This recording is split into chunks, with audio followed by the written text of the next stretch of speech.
प्यारे दोस्तों, पाकिस्तान के एक अस्पताल में उस वक्त हैरत की लहर तोड़ गई जब एक औरत एक ही रात में 11 बच्चों को जन्म दे दिया, जिसे देखकर डॉक्टर भी हैरान रह गए और अल्लाहू अकबर कहने लगे। दोस्तों, ये वाक्य बहुत ही ज्यादा हैरत अंगेज है, लिहाजा आपसे यही गुजारिश है कि आप इस वीडियो को आखिर तक जरूर देखें, तभी ही आपको यह पूरा वाक्य समझ में आएगा।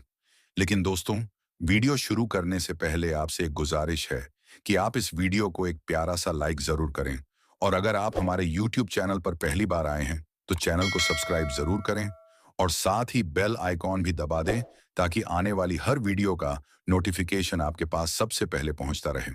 तो ले दोस्तों, ये हैरत से भरा वाक्य शुरू करते हैं। पाकिस्तान के एक छोटे से गांव में रात की गहरी तारीकी में एक अनोखी घटना घटी। आसमान पर सितारे चमक रहे थे, लेकिन गांव की गलियां सन्नाटे में डूबी हुई थीं। गांव के कोने में एक पुराना खस्ता हाल मकान अपनी खिड़कियों से हल्की पीली रोशनी बाहर फेंक रहा था। यह घर आयशा का था, एक विधवा औरत जिसका चेहरा हमेशा झुका रहता था। उसकी आवाज धीमी, कदम सावधानी से और जिंदगी दुखों से भरपूर थी। उसका पति 5 साल पहले एक दुर्घटना में मारा गया था। उस समय आयशा की उम्र केवल 25 वर्ष थी और तब से आज तक वह अकेली जिंदगी गुजार रही थी। गांव वालों के लिए आयशा एक रहस्यमय व्यक्ति थी। वह न किसी औरत के घर मिलने जाती, न किसी समारोह में भाग लेती, न मस्जिद के कार्यक्रम में नजर आती। बच्चे उसे डरावनी आंटी कहकर छेड़ते और कुछ बड़ी औरतें तो यहां तक कहती, इस औरत के घर से रात को रोशनी क्यों आती है? आखिर वह रात को क्या करती है? आयशा की जिंदगी बहुत कठिन थी। रोजी रोटी का कोई निश्चित साधन न था। दिन भर कभी लोगों के कपड़े धोती, कभी बर्तन साफ करती, कभी गांव के कुएं से पानी भरकर बेचती, लेकिन जो कमाती वह उसके लिए अपर्याप्त था। एक दिन गांव की एक औरत फरीदा ने उससे आहिस्ता से कहा, आयशा बहन, एक रास्ता है जिससे तुम्हारी किस्मत बदल सकती है। धन खुद दरवाजा खटखटाएगा, लेकिन थोड़ा सा साहस चाहिए। आयशा ने हैरानी से उसकी तरफ देखा। क्या मतलब? बस तुम्हें एक आमिल के पास जाना होगा। वो तुम्हें एक खास वजीफा देगा। रोज रात को पढ़ना होगा, कुछ चीजें जलानी होंगी। आयशा पहले तो हिचकिचाई, लेकिन गरीबी से परेशान औरत के पास खोने को था ही क्या। अगले दिन फरीदा उसे गांव से बाहर एक पेड़ों से घिरे टीले पर ले गई, जहां एक व्यक्ति बैठा था, काले कपड़ों में, आंखों में सुरमा, और सामने एक अजीब सा दिया जल रहा था। उस आमिल ने आयशा को देखा और मुस्कुराकर बोला, तुम खास हो, तुम्हें चुना गया है। अगर तुमने यह अमल शुरू किया तो 7 दिन में धन के दरवाजे खुल जाएंगे।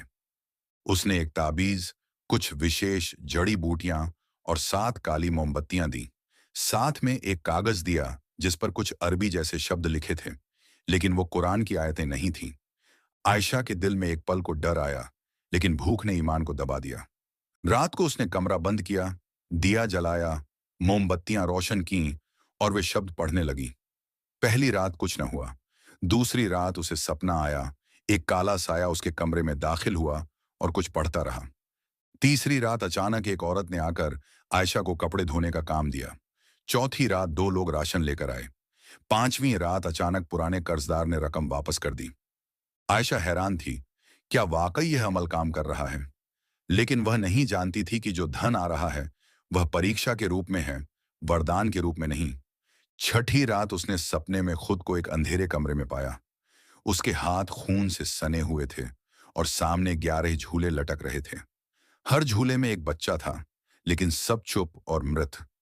एक डरावनी आवाज आई, तूने धन के बदले अपना ईमान बेच दिया है और अब तेरे भाग्य का फैसला हमारे हाथ में है। आयशा घबरा कर उठी। पूरा शरीर पसीने से भीगा हुआ था। कमरे में अंधेरा और वही जलती मोमबत्तियों की गंध। उस रात के बाद उसने अमल बंद कर दिया।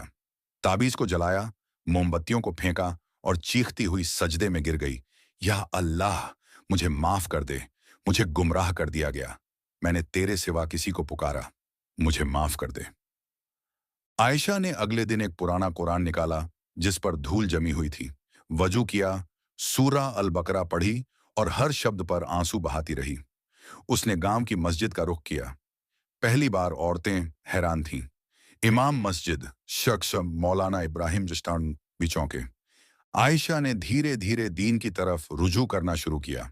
रोज नमाज, तस्बीह और इस्तिगफार उसकी आदत बन गई। 3 महीने बाद आयशा को तबीयत में कुछ असामान्य परिवर्तन महसूस हुआ। पेट फूलने लगा, कमजोरी, थकान। गांव की दाई ने देखा और कहा, आयशा बहन, मुबारक हो, तुम मां बनने वाली हो। आयशा का रंग उड़ गया। वो चीख पड़ी, यह कैसे हो सकता है? मैं तो। डॉक्टर ने भी जांच की और पुष्टि की कि वह गर्भवती है, और न सिर्फ एक या दो बच्चों की, बल्कि उसके गर्भ में कई बच्चे पल रहे थे। यह खबर जंगल में आग की तरह फैल गई। लोग जमा होकर बातें करने लगे, यह औरत कई साल से अकेली है, फिर गर्भवती कैसे? कहीं इस पर जिन्नात का प्रभाव तो नहीं? या अल्लाह, ये क्या रहस्य है?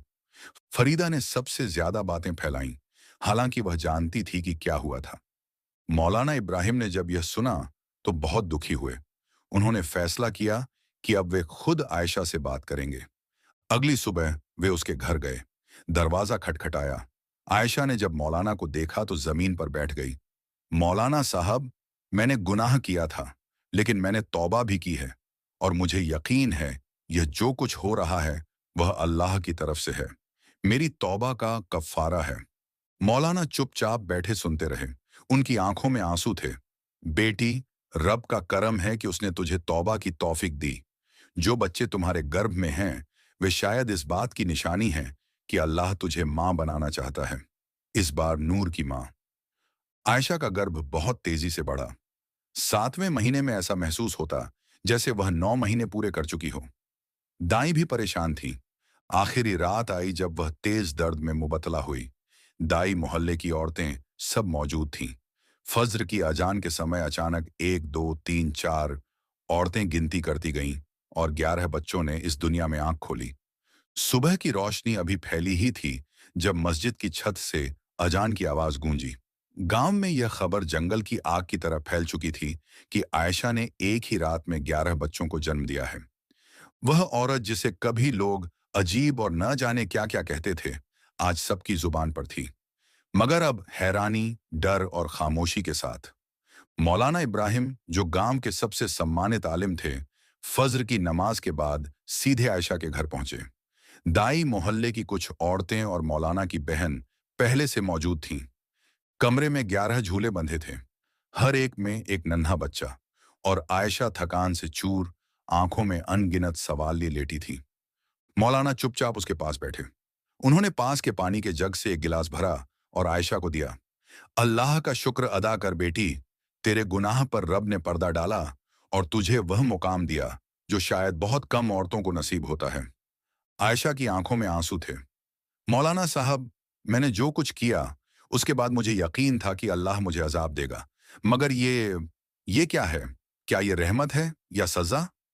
मौलाना ने हल्की मुस्कान के साथ जवाब दिया, बेटी, जब बंदा गुनाह करता है और तौबा नहीं करता तो वह अजाब का हकदार बनता है, लेकिन जब बंदा रो रो कर तौबा करे तो अल्लाह उसके गुनाहों को नेकियों में बदल देता है।